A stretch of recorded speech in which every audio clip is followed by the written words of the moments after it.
Tanveer ਇੰਢੜ DPO ਦੇ ਨਾਲ ਤਸਵੀਰਾਂ ਕਢਵੇਂਦਾ ਵਦੇ ਫਿਲਾਂ ਅਫਸਰ ਨਾਲ ਹੁੰਦੇ ਤਸਵੀਰਾਂ ਆਉਂਦੀਆਂ ਪੈਨ।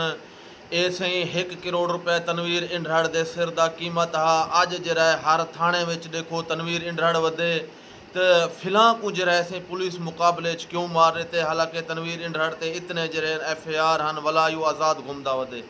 अल्लाह दे बंदे तुसां चाहते क्या हो मसे मसे साडे इलाके दे विच अमन थी गए। अगर एक शरीफ बंदा तोबा तैब थी ते शराफत दी जिंदगी गुजरेंदा पे तो हूँ दे विच असाकू कोई मसला तो नहीं थी होना चाहिए। होंदे अगर अज बाल पढ़ते पेन वो आप मेहनत करते अपना बाले को खवेंदा पे तो असाकू इहदे विच इतराज़ नहीं होना चाहिए।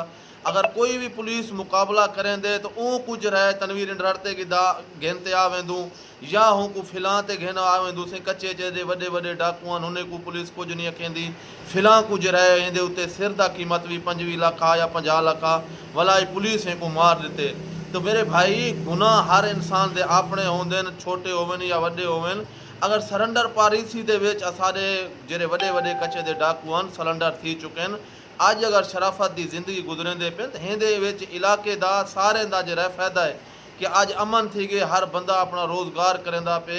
असाडे भी बाल अच्छे स्कूल पढ़ते पे बगैर डर खौफ दे उत्ते असां रात दे निकते वधूं ॾींहं दे निकते वधूं।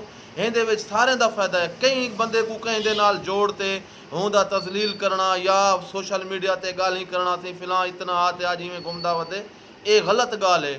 बस दुआ है कि अल्लाह तबारक व तआला असा को अकल देवे और असाडे इलाके दे विच इवें अमन कायम रहे। बहुत शुक्रिया।